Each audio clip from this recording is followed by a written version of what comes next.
Good evening. I made it to 5:30. A friend of mine said he hates when things start early, especially meetings. So, I did what he said. Lights, there we are. This story is something that I had to go through, and half of you out there will either have to make the decision, hear it, listen to it. It's going to be at least half of you listening will go through. And it'll be your call. No, it'll be the parents' call. So if you have parents, grandparents, or you have siblings, you have anybody who's in a long-term illness, this is going to be happening to you at some point. One of the hardest decisions you'll ever make, and truly challenging. But you have to respect the person's wishes. I'm going to get right into this because I said my parents lived to be 92, and I also had my in-laws that lived to be ripe old age of in the 90s. So you will deal with this. You're going to hear it, you're going to deal with it, and if you don't deal with it now, you're going to deal with it later. It says chapter 21, and we're on Friday. What's the date? July 1st, chapter 21. The effects of a long-term illness can be difficult for the entire family. And for this woman, she didn't want to be a burden to the ones she loved any longer. How's that? Can you relate? Have some of you heard that? They don't want to be a burden. They don't want you having to give up your life for this. That they just can't take it anymore because they know they're interfering with your entire life. The effects of a long-term illness can be difficult for the entire family. And for this woman, she didn't want to be a burden to the ones she loved any longer. It's true. It's real. It will happen.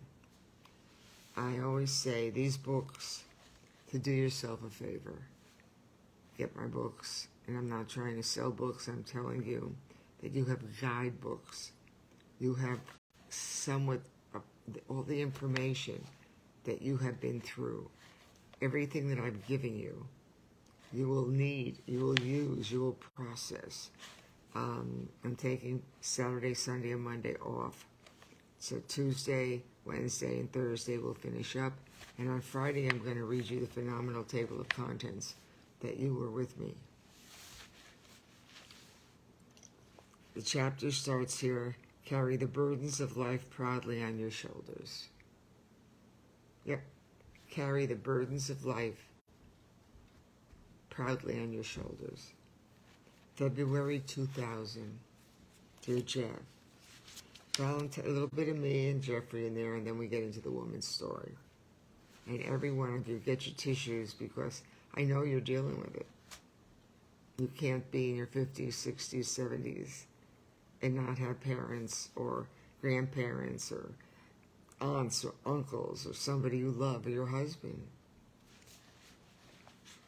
And if I say something like, just trust me on this, get my books because when this is over, you are going to have the most amazing guidebooks. February 2000. Dear Jeff, Valentine's Day is next week. Everywhere I go, there are displays of heart-shaped boxes of candy, bouquets of flowers, red wrap packages, and cards that say, quote, I love you. 31 years ago on February 14th, 1969, you gave me my first Valentine's Day box of candy. I came home early from work to make you a special dinner. When I went into the bedroom to change, lying on my pillow was a heart-shaped box, wrapped in gold and red foil.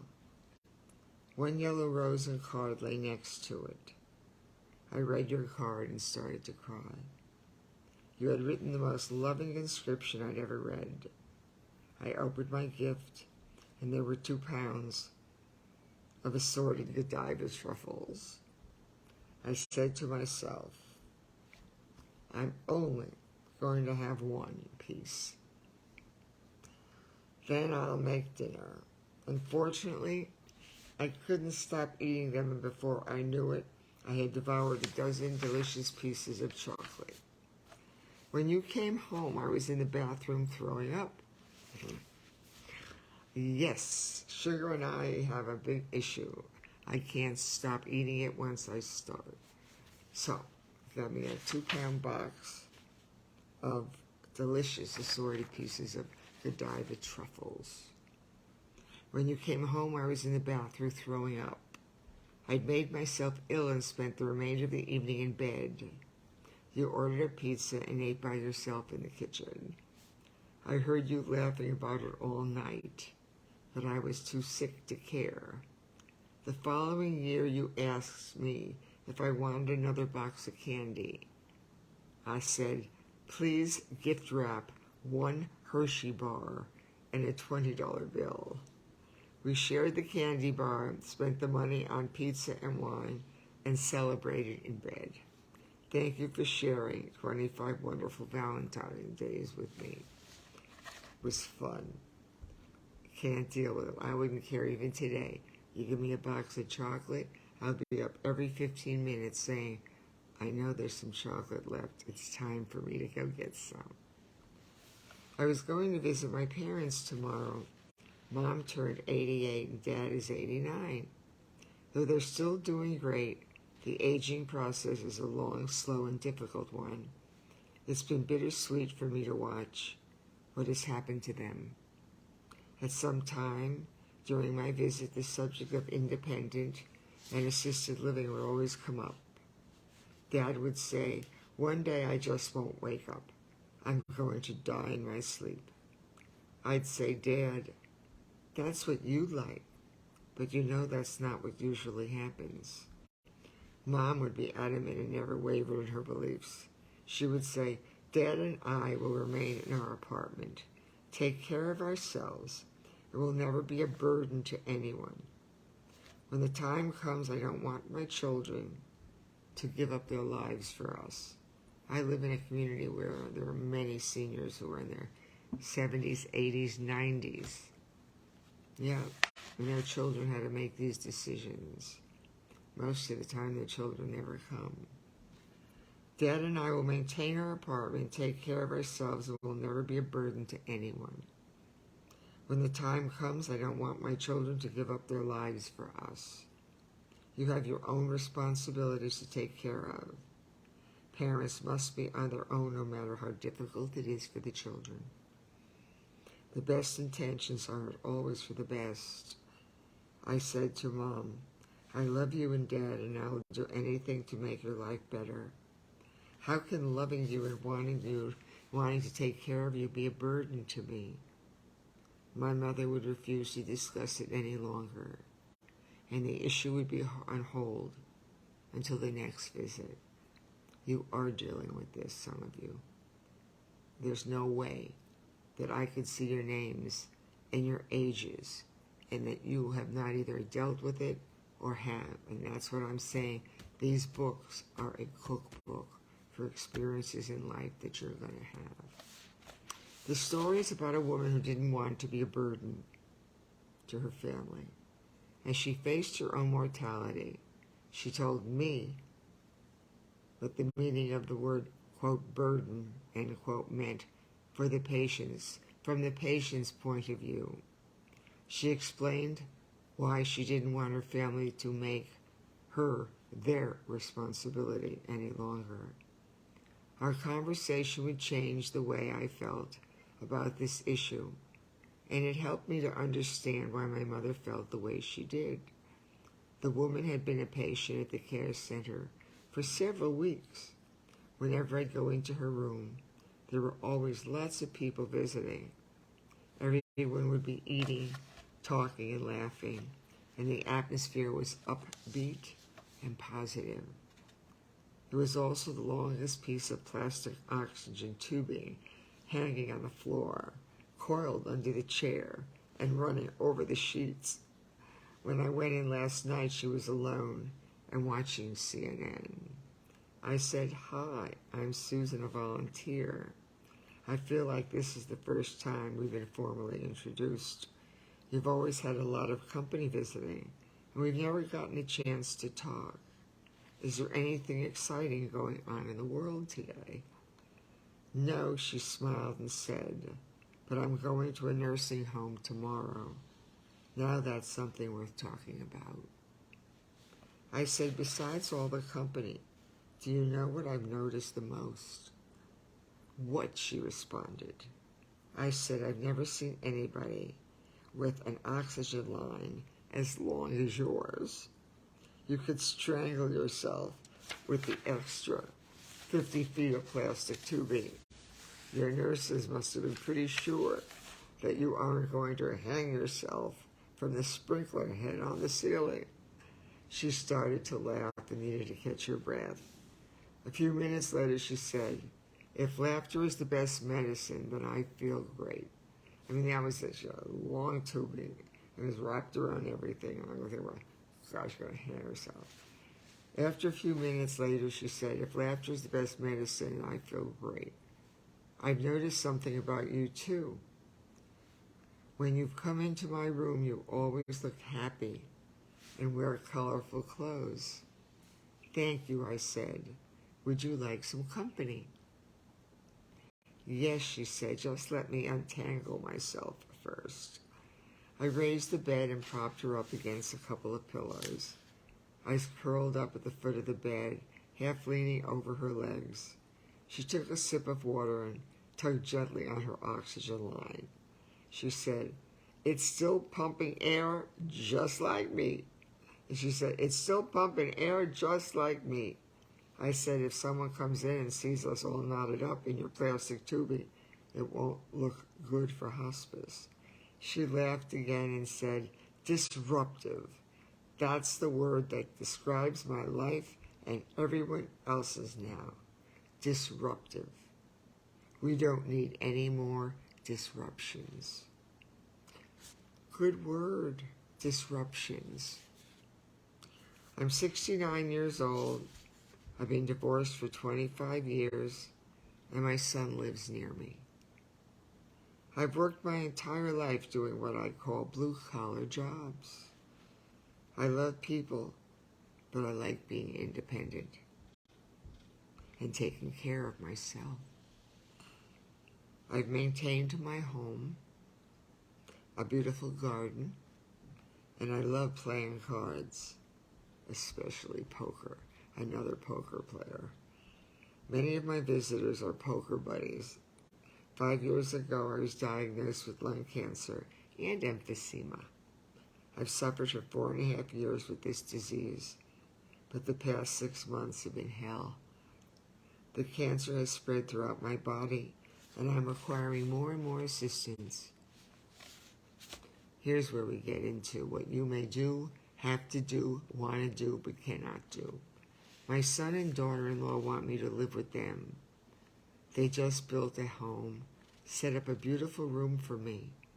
But my son works from 7 a.m. to 7 p.m., 6 days a week. My daughter-in-law has been wonderful, but she has enough responsibility, taking care of their 2-year-old little girl. I'm at a point where I need a full-time nurse and constant supervision.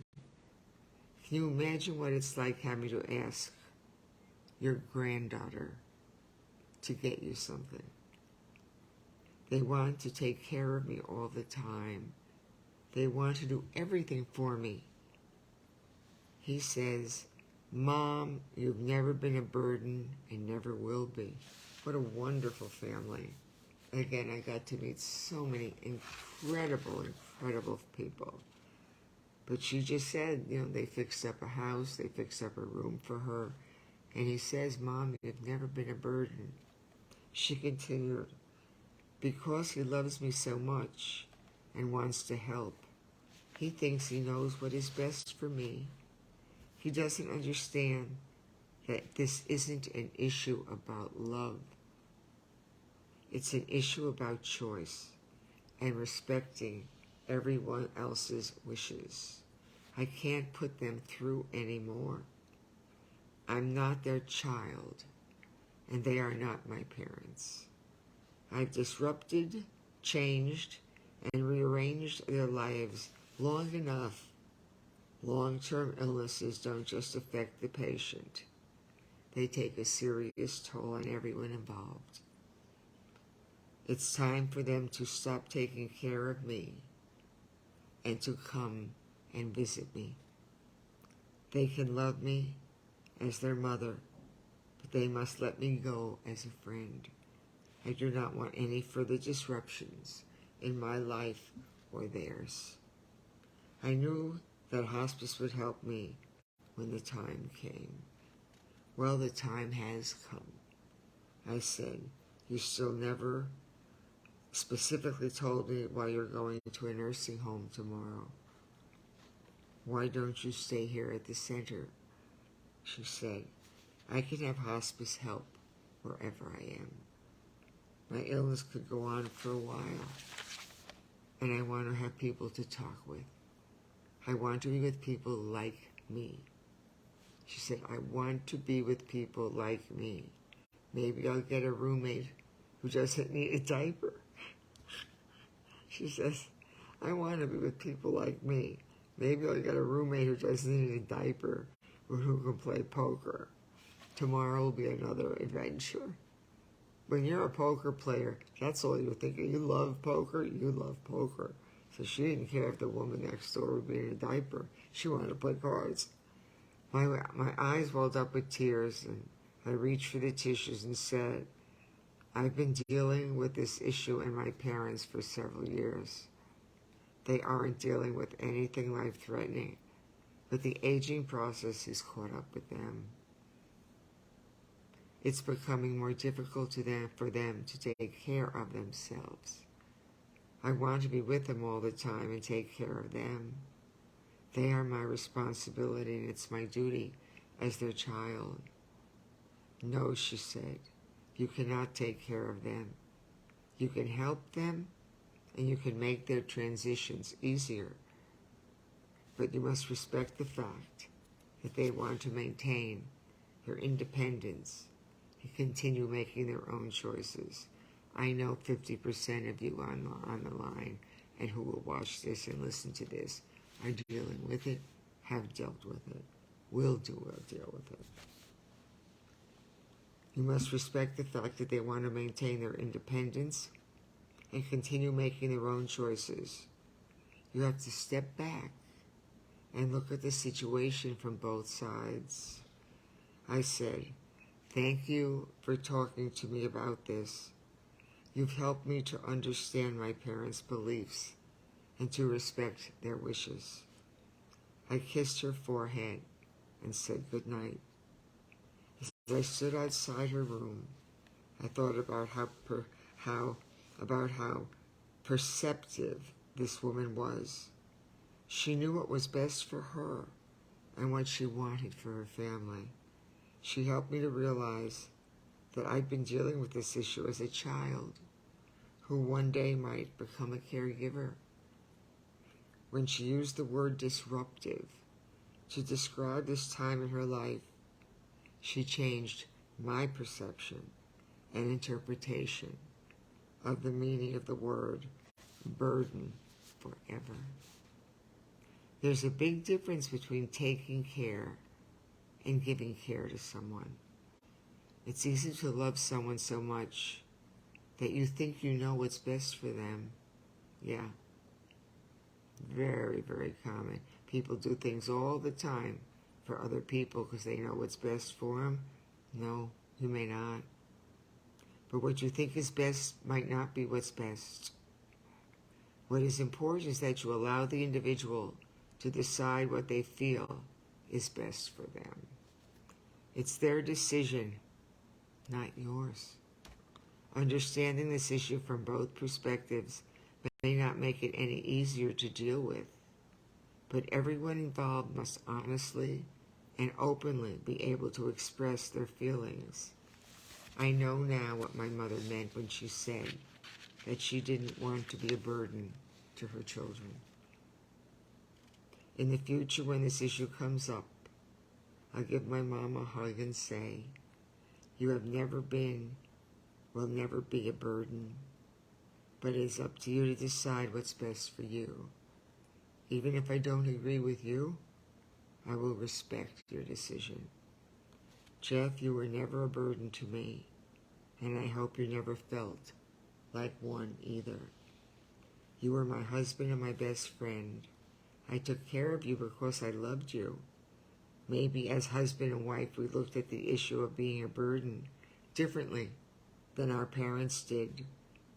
But I'd like to think when we said, quote, I do until death do us part, end quote, those vows removed some words, some word burden from our marriage vocabulary. These vows removed the word burden from our marriage vocabulary. Happy Valentine's Day. I'll say so long for a little while, Susan. And I did have to deal with this subject. I had a sister at that point. I had a late sister. She's passed now. We were never close. But one of the things when they had to give up their independent, true apartment living that was very independent, we had to get them into an independent living facility where we could get them into assisted and skilled in a tiering, their tiers. You can keep your parents in places like I live, in Century Village, a big retirement community. But do you visit? Do you really pay your respects? Do you send flowers one day? A lot of people here never have a visitor. They put their family away in places. They kind of forget about them other than when they need to make a call or do something. The very last chapter in this book, I'm going to be doing 22 Tuesday, 23 Wednesday, and 24 Thursday. And then I'll read the table of contents. The last chapter in this book is, I think, the most profound one. And as I said, I saved some of the best for last.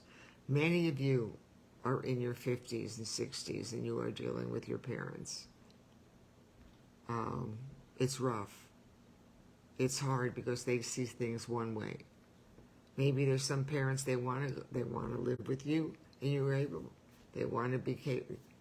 Things can change, but for most people as they get older, they still want to maintain their own independence. They don't want to be a burden. They don't want to feel like a burden. And they don't want you to go out of your way in any way to make their life better. This couple, they had a great family. This woman, she had a great son, daughter-in-law, built a new house, put a room in for her. But she had to ask her 2-year-old granddaughter to help her get some things. Most people don't want to live like that.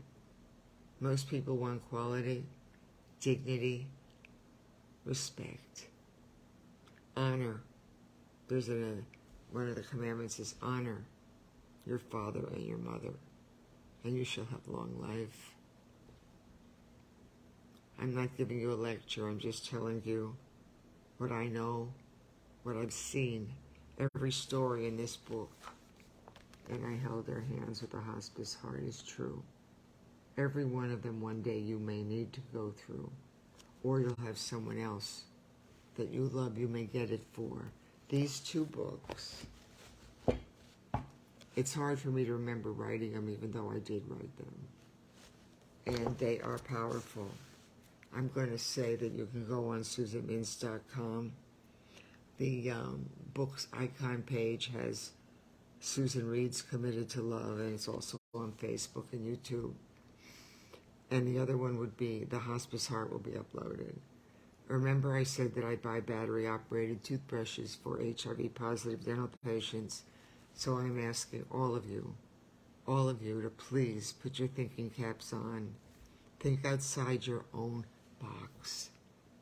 See who you know, who makes movies, documentaries, series streaming, and also is connected with a oral health or a large conglomerate of health. And see what we can do to get this campaign of oral health. Total health begins with oral health out. There are so many things I want to do. but I'll do them from here. And I hope that one of you one day will give me a message or a call and say, we've got the perfect person who wants to partner with you for the toothbrushes. So I want to say thank you. Have a blessed July 4th. And I'll see you back here Tuesday. We'll finish it up. Remember, love is not a burden. Love is an emotion and a feeling. It's got nothing to do with being a burden. But when a person feels like they are really interrupting your life, giving you less than you deserve in your life, and being disruptive, as this woman said, she had to make another choice, as hard as it was. So I will say thank you so much. I really cared about this one because I dealt with it with my parents. So this meant a lot. And I was able to get them from independent to assisted to skilled. And they passed together, which was a blessing. I shall say shalom, hello, and shalom, goodbye. And shalom, I'll see you in a few days. Take a respite.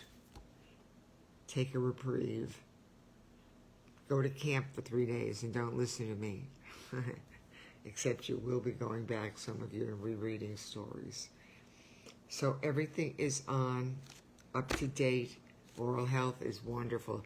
HIV Oral Health has the interview with the health department, the one I read, the hard copy, and 2 other interviews. So please, when you get a chance, I'm serious about what I'm doing. And I'm serious about what you take away with you, because this is important information. You can get my books on Amazon, Barnes & Noble. It says at the end, you can get it. You call your Barnes & Noble or the chicken on Amazon. They're there. So God bless you all, and shalom, hello, and goodbye. Another good Shabbos coming up. How many Sabbaths have my Jewish brothers and sisters and I shared since April? Hi, Leah. How many? Well, we have one more after this, and I'm going to read that table of contents to you. It's amazing what you have learned, what you've been with, some of you through it all. I say shalom, be kind, be patient, and call someone and tell them you care. God bless you all. I shall hit finish.